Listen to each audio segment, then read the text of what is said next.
Recording in progress. Buenas tardes a todos. Estamos por empezar la reunión. Vamos a tener el canal de interpretación.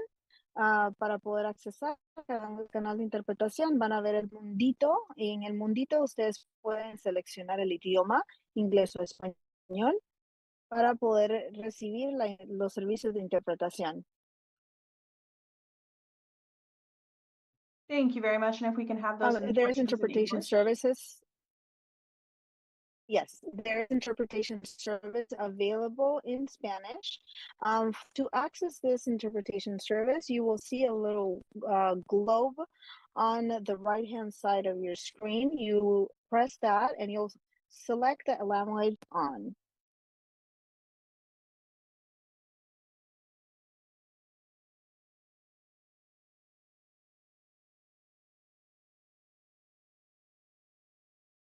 Good afternoon and welcome to the Altadena Community Meeting. We have a few short presentations today, and then we will answer questions that have been pre-submitted by community members. Zoom attendees can submit questions in real time using the question and answer function on their screen. Agency representatives are on the Zoom meeting responding live. Note that questions submitted to the YouTube live chat will not be answered. Please use the QR code on your screen to join us via Zoom. With that, Supervisor Barger, the floor is yours. Thank you. Good afternoon. Thank you for joining us for our weekly update about the recovery work underway for those impacted by the Eaton fire. I want to begin by sharing some encouraging news. 100% all property owners have now notified the county of their debris removal plans. This is a significant milestone that reflects the commitment and the determination of the Altadena community to rebuild and begin to move forward. As a reminder, for those of you who opted out of the U.S. Army Corps of Engineers debris removal program, you do not need to make a progress and clear your properties. Please be sure to stay on track with your timeline so we can keep the broader recovery process moving forward. Again, you do need to make progress and clear your properties. We will be providing dates and milestones as we figure out when that date will be, and I will make sure that we get that to everyone in the community who opted out. I also want you to know that I'm personally and actively tracking the rebuilding process in Altadena. I recognize the challenges some of you have faced when it comes to securing permits, and I'm taking action to improve the process. That's why I introduced a motion to create a unified permitting authority so the approval process becomes more efficient, streamlined, and yes, responsive to each and every one of you. And I'm not stopping there.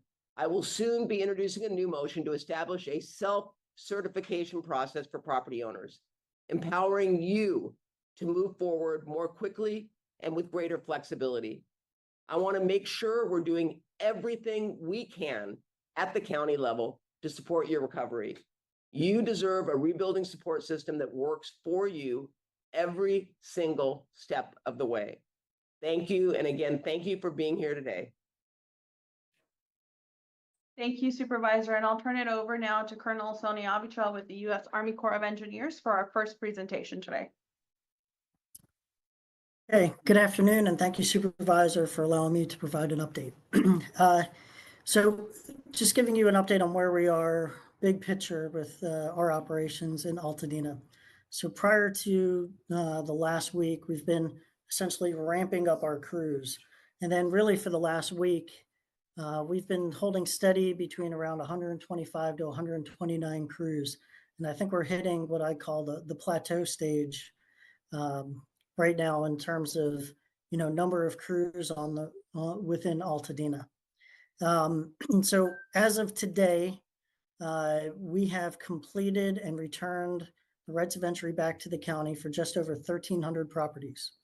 But in terms of actually removal of the fire ash debris from properties, we're about 2,800 properties completed with that portion of it. So definitely a lot of progress. We also recently hit another major milestone within Altadena, 600,000 tons of debris removed.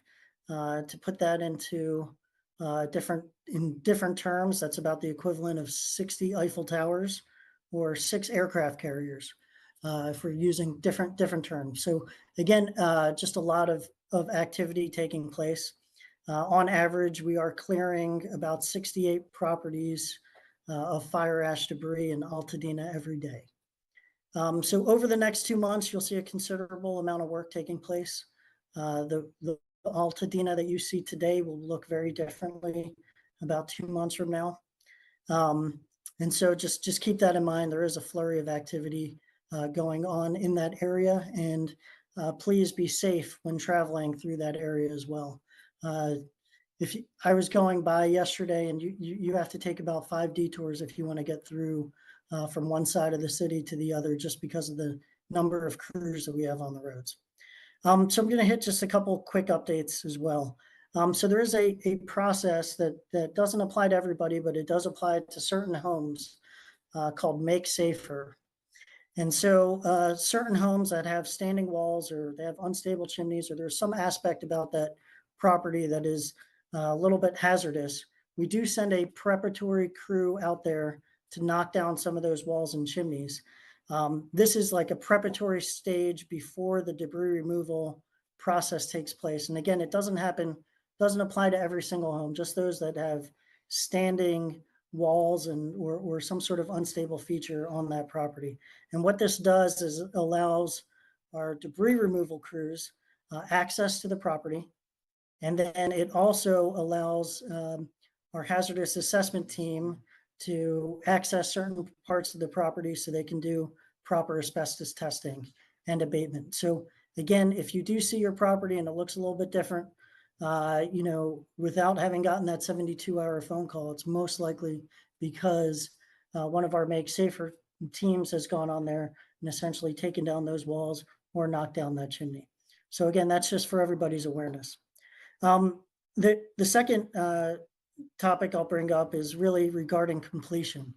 So right now we are moving ahead with a lot of vigor, but I will say I am comfortable with our current trajectory, and I'm comfortable saying that at this rate, we'll be substantially complete late summer, early fall. However, there are a couple caveats. First caveat is there will always be those difficult properties that are difficult to access, or, off the side of a cliff or on the side of a hill.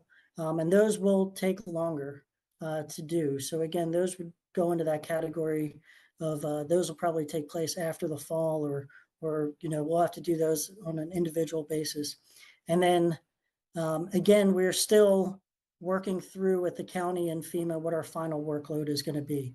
And that relates back to what public properties we're going to be able to do debris removal on, as well as if there is going to be an abatement process, how that's going to work. So again, significant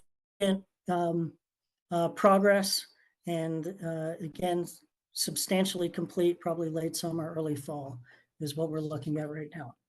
Okay, that concludes my portion, and I'll be on for follow-on questions. Thank you. Thank you, Colonel. And we now have a joint presentation with Public Works and our regional planning. I'll turn the floor over to Director Bodak. Hi, everyone. Thank you very much. My name is Amy Bodak. I am the Director of Regional Planning, and I'm pleased to be here with you once again. I hope everybody had an enjoyable weekend. So I wanted to introduce Kira Barnett. She is an Assistant Deputy Director with the Department of Public Works, and the two of us are chairing a task force within the county on rebuilding. And so I want to talk a little bit about what our process is, and then Kira's going to go over a little bit of slides as well. As the debris removal process has been ongoing and has really quickened the pace, we know that more homeowners are beginning to turn their minds to the rebuilding process. We've had approximately 300 or so applications submitted in Altadena alone. But each of you are at your own stage of decision making. We do know that some folks are coming in and sitting with us at the Altadena One Stop Center and trying to decide if you're going to rebuild at all. And if you do, what your options are. I want you to know that we are all here to support you in your rebuilding journey, if that's what you choose to do. And frankly, we hope that you do. We are, as Supervisor Barger said, also trying to make it as easy and as expeditious as possible for all of you. But the most important thing is that we're available to have you come in and ask us as many questions as you need on your own time frame based on your own schedule. We know, as I said last week, none of you wanted to be in this situation. And so you have your own issues that you're going through related to financing and insurance. And if we can try to reduce some of those conflicts and make it as simple as possible for you, we're going to do that. So a few things is, what does it mean to rebuild? We are holding group workshops starting this coming weekend, and we'll be having a series of those workshops. And I'm sorry, just stay on slide 1. Thank you. That one's fine. Thank you. And then we also want to talk to you about one-on-one consultation appointments, because we do have consultation appointments that are available at the Altadena One-Stop Permit. We are going to ask you to tell us what you'd like to do. We have several options for rebuilding. And then we will also help you get to the point of when you're ready to have a designer, bring your designer in and have some consultations with us. Lastly, if you're already ready to do a plan submittal, you can come in or do it online with us, and we're available to help you with that. I'm going to ask Kira to go over what the One-Stop Permit Center is, our walk-in hours, and where we're located, and then the consultation appointments, and then we're going to talk about the permit process overview. So next slide, please, Kira. Great, thank you, Amy, and hello, everybody. So for the Altadena One Stop, it serves the unincorporated Los Angeles County community impacted by the Eaton fire, and the One Stop Permit Center was opened on March 3rd. As Amy mentioned, walk-ins are available. I'll provide those hours for walk-ins all day. So walk-ins are welcome, and we also offer consultation appointments, and those can either be individual or small group, whatever works better for you. And you can schedule those by visiting recovery.lacounty.gov /rebuilding. So again, that's recovery.lacounty.gov /rebuilding. So these appointments are intended to provide individual property information for owners and their design professionals to aid in the preparation of rebuild plans and streamline the rebuilding permit process. Homeowners are provided with packets of information specific to their property, including permit records, assessor's records, and property attributes. All the permitting agencies are standing by, including fire department, regional planning, public health, geotechnical and materials engineering division, Public Works Building and Safety, and Southern California Edison. So we're all located in one space to answer questions and process permits. We've also added online resources for homeowners, including fire rebuild reports to the recovery.lacounty.gov rebuilding site. And that site will continue to be updated with valuable resources to provide guidance on rebuilding.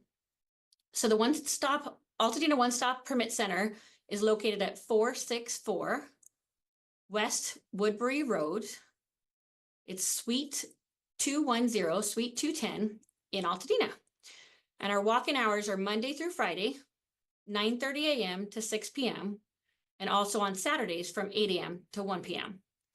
So for the consultation appointments, we have extended the hours since April 11th. So currently they're Monday, Wednesday, and Friday from 8:30 a.m. to 12:30 p.m. and also on Saturdays from 8 a.m. to 12 p.m.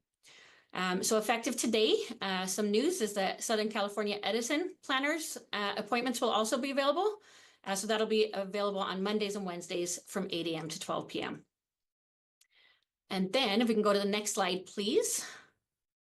Just to start talking a little bit about the permit process overview. So as we continue to provide regular updates on county's progress to rebuild, I wanted to take a moment to go over the current rebuild permitting process.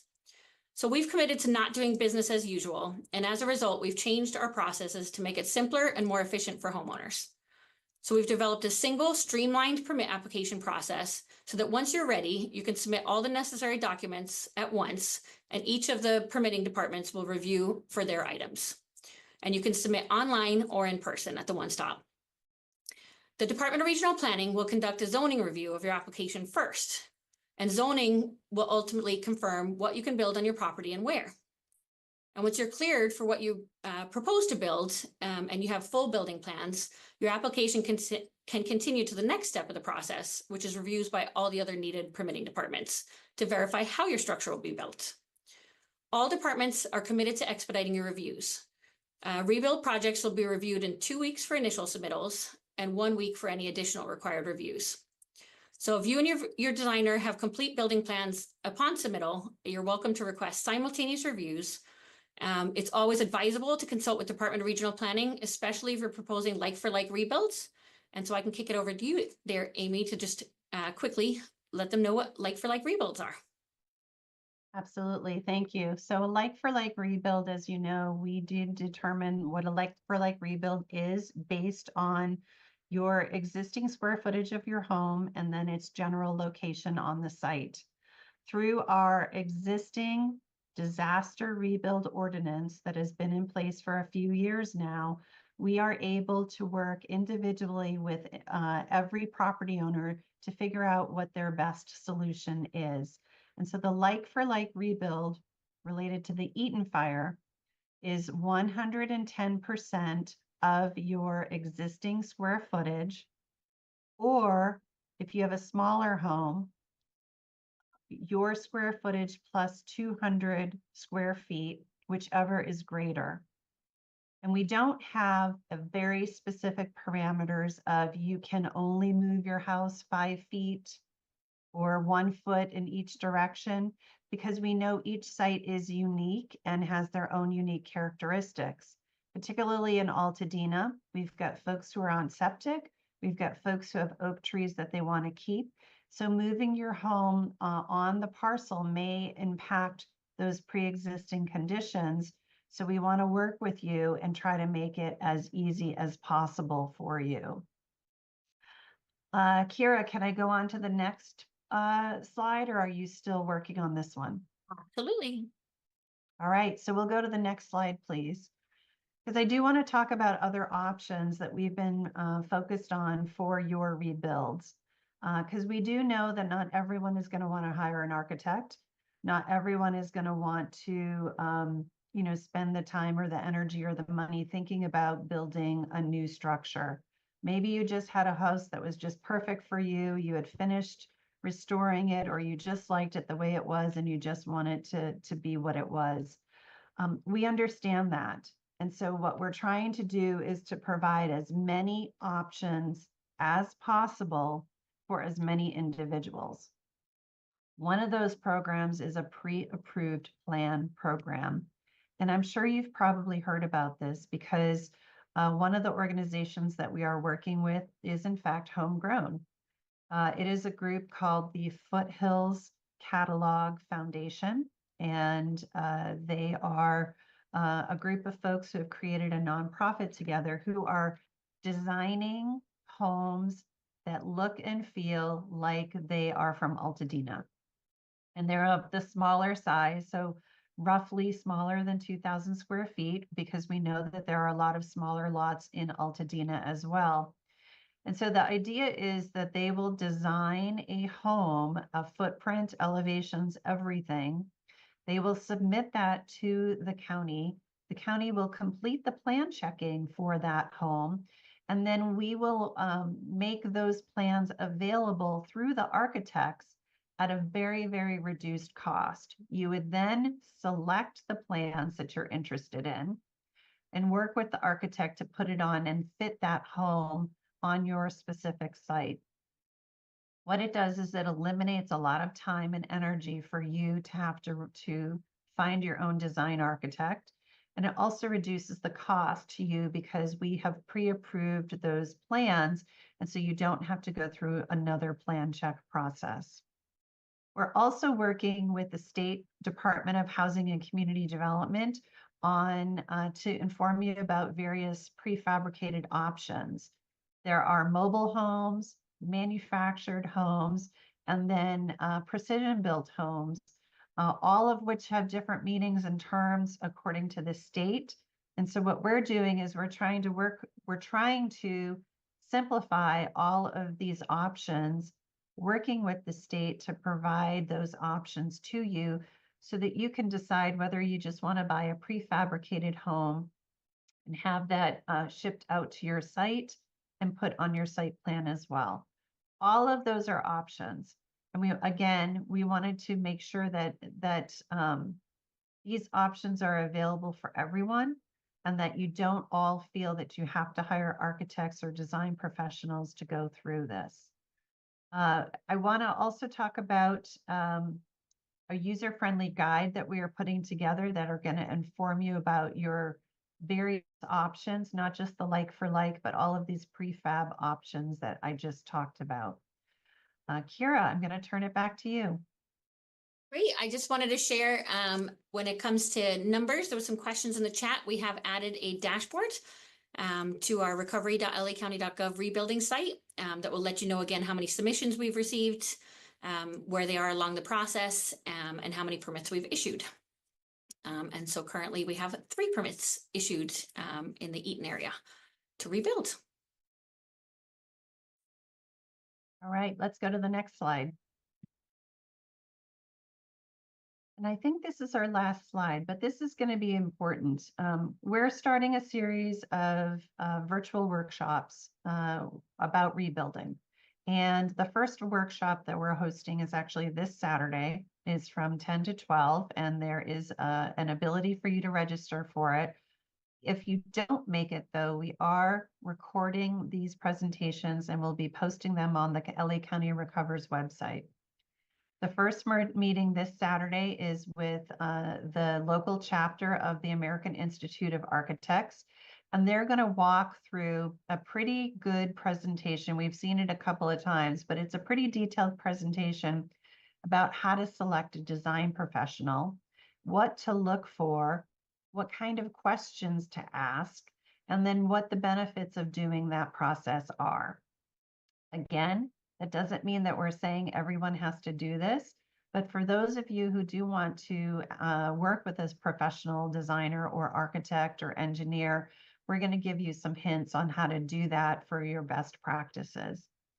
We're going to follow that up with another workshop on May 3rd for pre-approved plans and giving you a head start on that. And we're going to be hearing from the Foothills Catalog, but we're also going to be hearing from a different group called Sunset Mesa Collective, and they specialize in more precision-built panels that you can customize and work with an architect to really create a very unique design or house depending on the look and feel that you're trying to achieve. But you still achieve savings because instead of hiring a contractor who's going to build a traditional stick construction, you instead have these pieces delivered to your site and assembled on site as well. That's going to be May 3rd. It's going to be about, again, pre-approved plans and how you can maybe use that as a method of rebuilding. And then lastly, on May 17th, we're going to have a session called Like for Like Rebuilds. And that's going to address any and all questions you all have. And we're going to have examples of what a like for like rebuild could be and versus what we would not consider a like for like rebuild. Hopefully those 3 conversations will lead to more topics that we would hit in future meetings. With that, I think that concludes our presentation. Kira, did you have anything else to add? Great. No, that was it covered. Just that we'll continue that series of rebuilding together workshops, and we'll have one's focus for community, some focus for building industry, some both, and certainly all are welcome always. All right. Thank you. That concludes our presentation. Thank you both. And moving on to our next presenter, Dr. Quick with Public Health. The floor is yours. Good afternoon, everyone, and thank you so much for having me today. I am the Chief Medical Advisor for the Los Angeles County Department of Public Health. I'm going to take a few minutes to share some information related to indoor air quality and just touch on outdoor air quality as well. Do want to highlight some of the work that's been done by the LA Fire Health Study, which is a long-term effort that is led by research partners that we are working with as the larger group related to fire recovery and response. This study looked in January 2025 by collecting indoor data on PM 2.5 to sort of demonstrate what the impact was related to the fire on indoor air quality.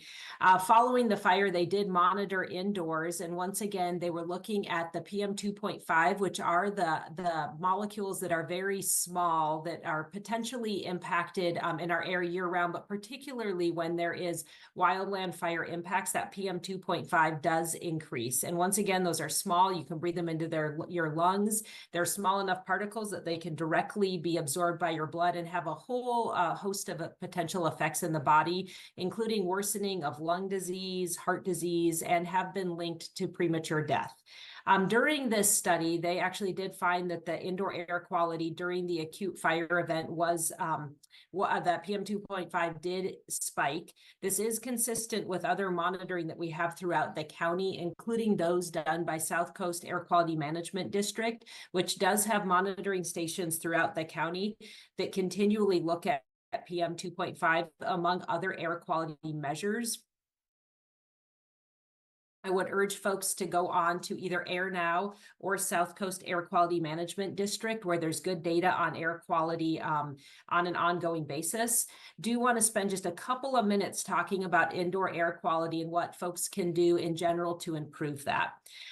If you are in an area that is impacted by fire ash and soot currently, or when you're repopulating your home, or if you've been in an area where there's a lot of activity related to weather events and so forth, always important to think about cleaning and using wet methods. So inside homes, using wet methods, a damp cloth to capture that ash and soot rather than aerosolizing that particulate matter can reduce the amount of particulate matter in a home.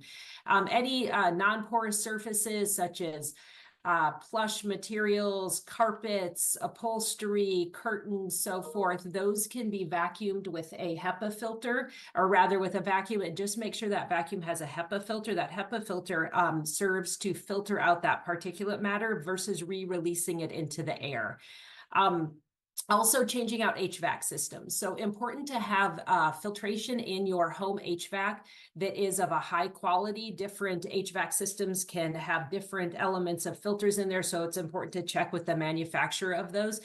During and after events such as this wildland fire, or if we are to have future smoke impacts, always a good idea to change out those filtration systems because those can become clogged up with that particulate matter. Also, in an event of an acute impact, such as what we saw with this fire, and or if we have future events where there's an acute impact from smoke, during the actual event, when that smoke is coming through, always best to keep windows and doors closed when that air quality is poor. That prevents smoke and ash from entering your home. Once the immediate effects of that fire event have passed, important to reopen up your windows and air out. Those actions do create a safer, cleaner air environment while the air is still, recovering outside. Important to keep your windows and doors closed, but once that immediate event is past, important to open back up. I do want to point out we have on the DPH website information for people on how to run a home HEPA filter. So those can be portable filters that you can put in different rooms in your home or several rooms in your home. We have information on there on the correct way to run those. That can also be another step that people can take when the air quality outside is poor, which can really help improve the air quality that you're breathing inside your home. Do want to take one more minute to encourage to everyone actually to visit our public health wildfire page. We have a lot of information in there related to air quality, related to fire cleaning, and in like customized information for folks that find themselves in different places. That may be if your home is intact in a burn area or just outside of a burn area. And we also do have our data dashboard that has data on air monitoring, water monitoring, as well as soil results that we are updating on an ongoing basis with data that DPH is populating on there, as well as all of our academic partners. I will be available for questions, and that is all for me. Thank you.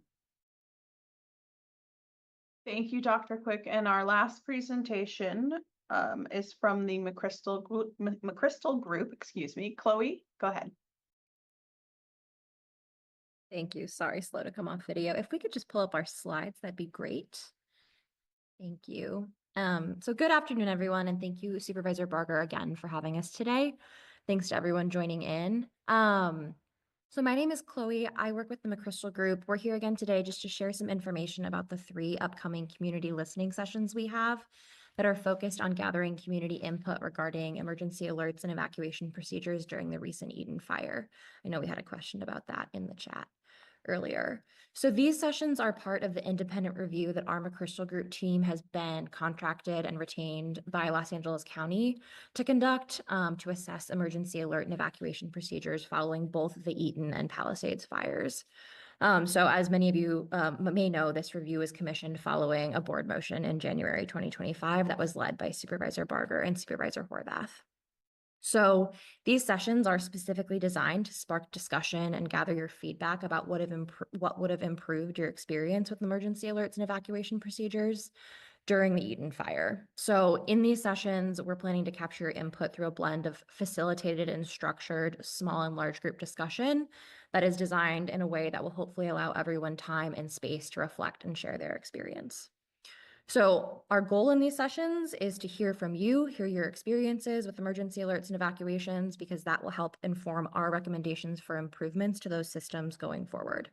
So with that in mind, I just want to clarify for folks listening in and planning to join, these are listening sessions. We're there to facilitate discussion and capture your input. They're not information sessions, so we can't provide updates or answer questions about incident response or recovery because our team was not involved in those efforts. We've been contracted after the fire. If we can go to the next slide, or actually let's stay here for a second. To participate, there's 3 opportunities. So 2 in-person sessions and 1 virtual option. We know not everybody is back home yet. You can see that on the right of this slide here.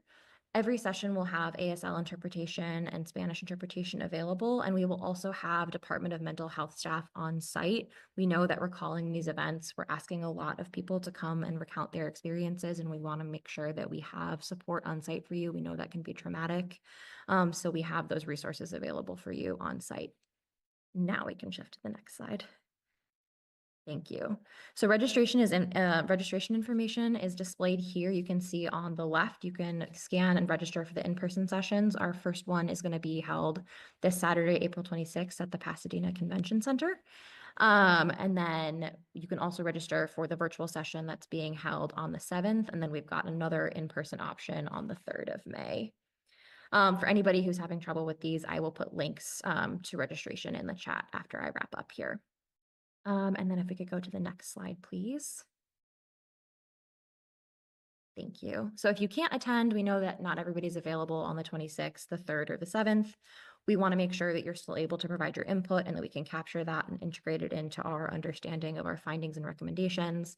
So if you can't attend, we have a survey available where you can provide similar input to what we would be asking you to provide in the sessions. You can see that in the QR code displayed here on the left of the slide. And then for anyone who has questions, is having trouble registering, or just, has a logistical question, you can see at the bottom of the slide an email where you can reach out to us. I will also make sure that I put that in the chat for folks who are interested in joining. I know we have a pretty strong set of registration for Saturday, and we're looking forward to seeing hopefully as many of you as are interested and available to attend as possible. Looking forward to meeting you all on Saturday. So I will be here. My colleague Shandy will be here for questions. We'll monitor the Q&A and the chat. But thank you again for the time, Supervisor Barger, and that wraps us up. Thank you, Chloe. And I see that we do have Rob with the California Department of Insurance also on as a panelist. Rob, if we could turn to you for maybe some updates and guidance on upcoming webinars. Oh yeah, of course. So thank you for having me, Supervisor Barger. I just wanted to take a moment to invite everyone and encourage everyone to register for our virtual insurance claims town hall tomorrow evening at 5 p.m. It's going to be hosted by Insurance Commissioner Ricardo Lara. And over these past few months, we've been seeing a lot of common issues that a lot of people have been facing with their insurance company, whether it's smoke damage, remediation, the debris removal questions, dealing with the California Fair Plan, non-responsiveness from your insurance companies. So we're hoping to address all of that tomorrow. You can register for the town hall at the QR code there. I'll also drop a link into the chat. But also we want to provide some guidance on some issues that as we move into the rebuilding phase of this process, there's going to be a whole new challenges that a lot of people are going to be facing when dealing with their insurance companies and getting the funds they need to rebuild back better. So yeah, please join us tomorrow evening with Insurance Commissioner Ricardo Lara tomorrow at 5 p.m. And that's all I have for now. Thank you. Thank you, Rob. Now we'll transition to the question and answer portion of our evening. The following questions were submitted ahead of tonight's community meeting, and we will answer as many of them as we can in the allotted time. As a reminder, you can find answers to frequently asked questions on recovery.lacounty.gov. And in just a moment, you'll find the QR code on your screen. Zoom participants can submit questions in real time using the Q&A function found at the bottom of the Zoom screen. So for those of you who are on YouTube and would like to submit questions, we encourage you to use the QR code on your screen and join us via Zoom. Our first question is for Nicole, who is on as a representative of the assessor's office. And it reads, if you are underinsured and cannot build like for like, can you reduce the square footage by more than 10% and still keep your current property tax rate? Good afternoon. Yes, you can do that. And what will happen is you will keep your pre-fire current assessment value. But also, if we find that you have made a significant reduction in size, it is possible that that value will be reduced downward even further. Thank you. And our next question is for Dave Ford, who is on with SoCal Edison. My standing home is running on SCE's emergency power generators, and we're located in an area scheduled for undergrounding of power lines. Will we be relying on these generators until the undergrounding is completed? And if so, can you provide an estimated timeline?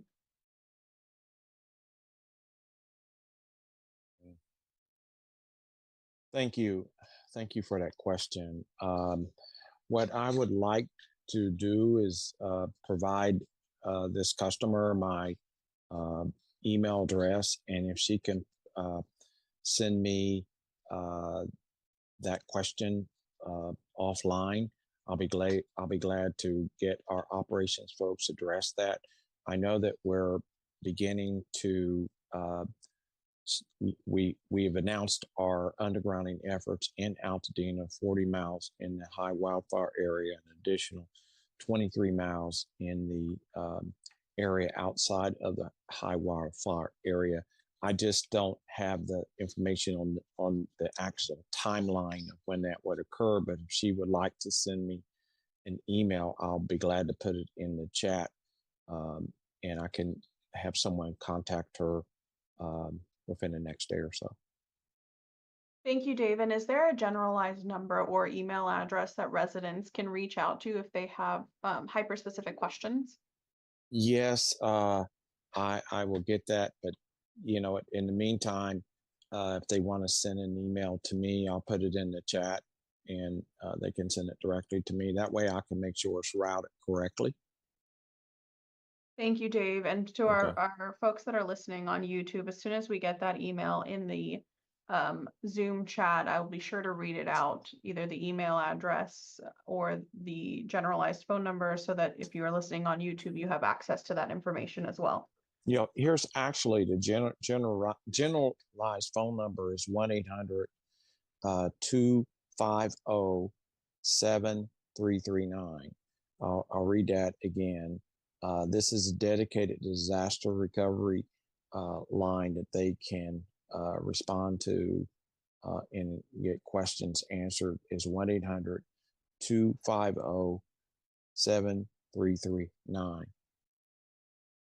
Thank you, Dave. And again, for those of you who are on YouTube, the QR code on your screen will bring you over to the Zoom chat where you can access information that is, to the Zoom platform where you can access information that is being dropped into the Zoom chat, as well as submit questions using the Q&A function on Zoom. So we encourage you to join us on the Zoom platform.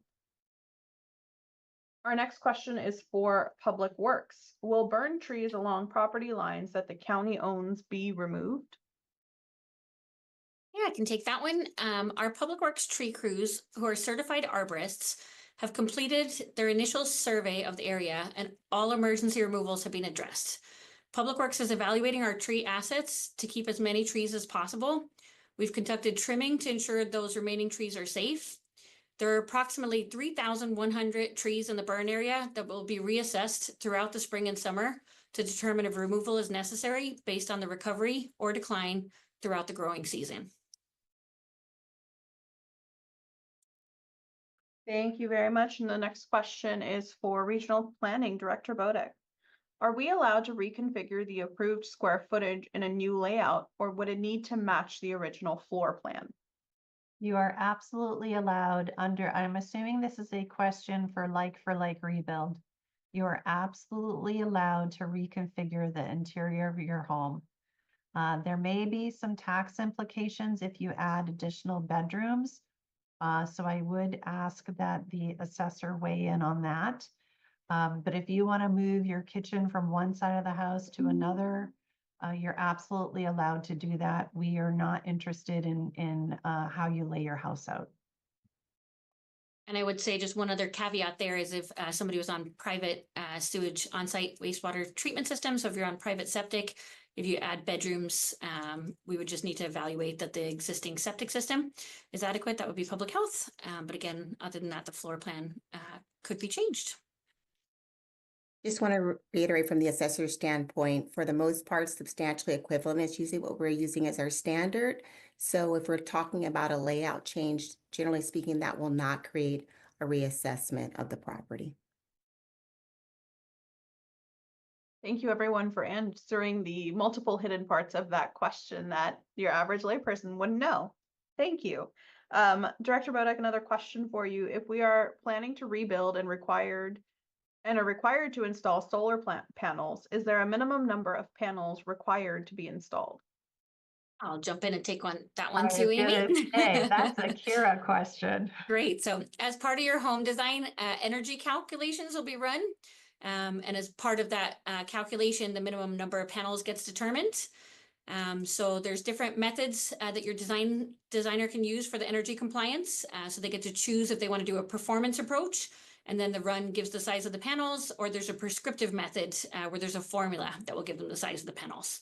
So that will be based on your home design.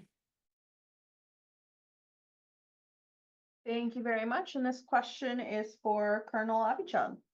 Will property owners receive a completion certificate after the Army Corps signs off and sprays the lot? And if so, when? And the second part of the question, when and by whom will the 4 to 5 foot tree stumps marked in blue and orange be removed? Yeah, so that's a great question. So essentially, when it comes to the certificate of completion, typically within about 2 weeks of what we can call the final sign-off, that is once it's been hydromulched and all of the trees have been removed and all of the utilities have been capped, we will have that right of entry returned back to the county, and then the county will submit a completion certificate or an email, I think is the process that they do it, and then that goes back to the homeowner. As for the 4 to 5 foot trees, again, if you have, typically those are done as part of our punch list items at the end of the whole process for debris removal. If you have your specific address, you could send that into our call center. The number there, and we could put it into the chat, is 213-308-8305. And then we can look about your specific property and when we will be removing those trees. So thank you.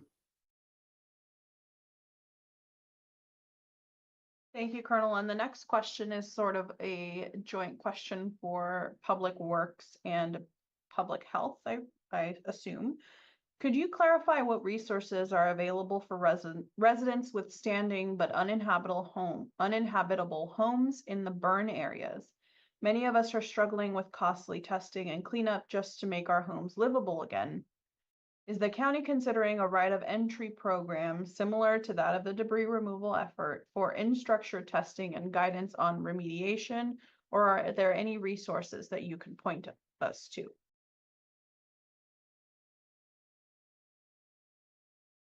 Let me take a little first stab at answering some of those related to the testing component. We do have initial testing done by RU Incorporated, who did the county's testing related to impacts for intact structures in both Palisades and Eaton areas. And some of our initial results we talked at the DPH town hall related to the Eaton area with increase in number of properties that exceeded the residential screening level for lead downwind of the Eaton area. So I wanted to point out, we have done some representative sampling to try to get at some of the questions related to intact properties that have effects from the Eaton area. We do have additional testing results that came out of the RU testing that we expect to release later this week. And then additionally, the full results from Dr. Love's testing. He's the one who works with RU, so Dr. Love and RU, in the middle of May. So that is a resource for folks who are not doing their own testing. Those representative soil testing is meant to be informative for individuals who find themselves in that situation of an intact home. Also want to point folks to our website, where we do have information for individuals with intact homes related to obtaining an expert if needed to kind of assess their property and any potential risk of their property. So those are some of the resources that I could point out. I'm not really sure I can answer the question about right of entry, but did want to offer those resources and some thoughts on initial testing.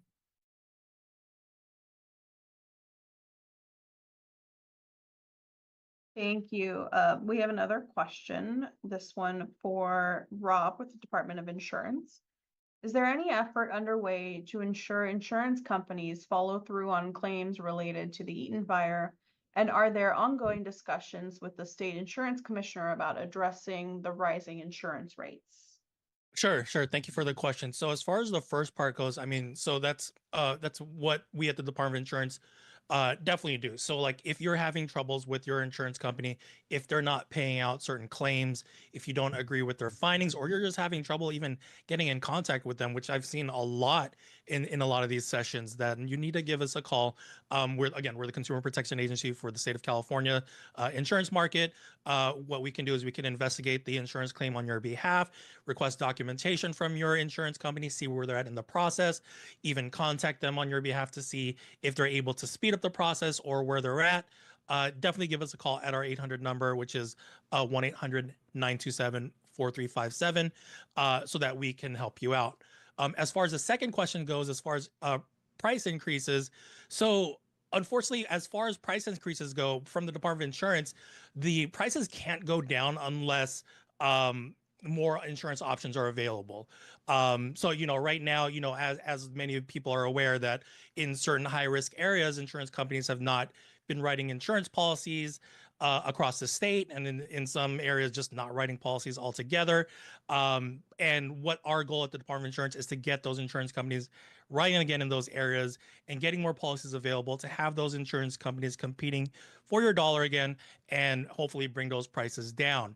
Now, in support of that, this is what the commissioner has been doing the past few years, which is what's called the Sustainable Insurance Strategy, which is a set of regulatory changes and that we introduced in December 2024 to increase the amount of policies available in those high risk areas, so that there should be more available options and affordable options in the future. But yeah, you know, we understand that the market, especially with price increases, there's the whole thing about State Farm right now going through that hearing with us that's may or may not be approved by the administrative judge.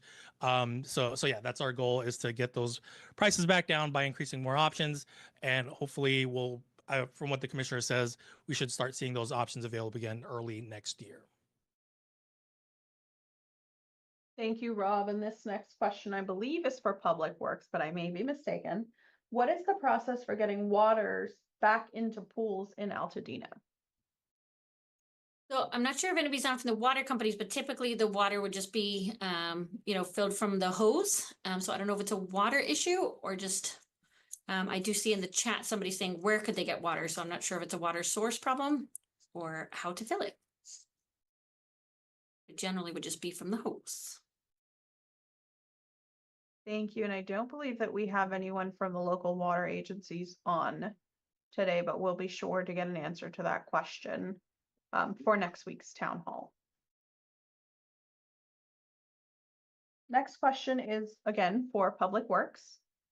Given the heavy truck and big traffic involved in hauling debris, is anything going to be done to account for road maintenance and repairs in Altadena? I'll take that one too. So we are aware that there's damage occurring as debris removal is underway. We're working with the contractor to minimize the damage, and we will seek reimbursement from federal and state agencies for any damage that does occur in our public right of way. Thank you. And we have time for one more question, and that is for our representatives from the fire department. The new CAL FIRE map designates West Pasadena as a high fire hazard zone, which includes narrow streets and significant brush accumulation in the Arroyo Seco, creating a serious risk. What actions are being taken to help reduce those risks? Okay, well, thank you very much for the question. So we've been reviewing and analyzing the new maps from CAL FIRE Office of the State Fire Marshal every day, and as you can imagine, it's a very large map because it covers the entire county. But what I do know is that the fire department recognizes the unique challenges posed by the Arroyo Seco area's topography, the narrow streets, dense vegetation. I think it's important also to note that this year our defensible space inspection program is being paused for all of those affected within the Altadena Eaton fire perimeter, with, you know, all of the vegetation, most of it burnt. There really isn't, we're not doing a defensible space inspection. So I want to make sure you're clear on that. So, but next year grasses are going to grow and plants are going to grow. So we we'll continue to work on what we call our defensible space inspection program, and that's what the LRA maps really outline where we're allowed to do that defensible space. I say it's allowed, but it's law, but I say it's a benefit. I think we are fortunate to be doing this program. And the program for defensible space is to ensure that all the properties in the fire severity zones, there's going to be three, very high, and moderate, that the properties comply with the brush clearance vegetation management standards that are in the defensible space program. In general, there's going to be two zones, actually three zones, zone 0, 1, 2, and then a extreme hazard zone.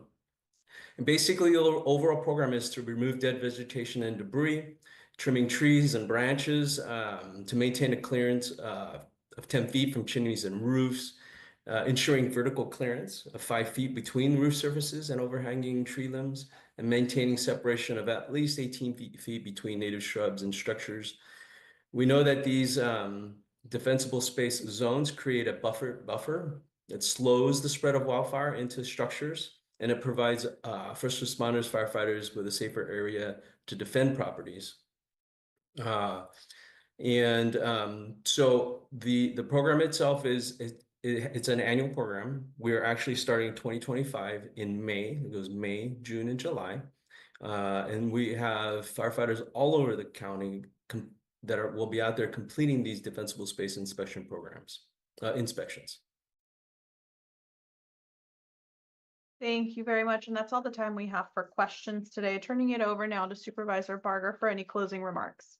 Thank you. And I just want to encourage everyone, the McChrystal Group, this is a listening session. And as I've gone out in the community and talked to people about the notification or lack thereof from the fires, this is your opportunity to voice your concerns, your experience, your ideas. So please, please, please participate. Our numbers right now are 47 for one, 42 for another, and 67 for the virtual. And I know there are many people that are going to be engaged. We're going to do a lot of social media, but also some advertising to make sure people are aware of it. But encourage your friends to participate, because the goal is to have this be a bottom-up approach so that the community truly does have a voice. And then again, at the next briefing, we will have a date for those that have opted out, meaning the Army Corps is not going to do their cleanup, but they submitted the paperwork. We will have a date certain that you will have to submit your plans in terms of how you are going to go about clearing off your property, because it's important that while you are opting out, that we make sure that all properties are cleaned and cleaned through a certified, approved company. So with that, I appreciate you all being here. Planning and Public Works, thank you. To Army Corps, thank you. Fire and our insurance commissioner. I know I'm getting a lot of questions about insurance. Participate in the virtual as well. I'm getting the questions from constituents. I am forwarding them to the Department of Insurance. But please, the only way you can make a difference is if you use your voice. And I appreciate each and every one of you for doing it on this call each and every week. So with that, thank you very much.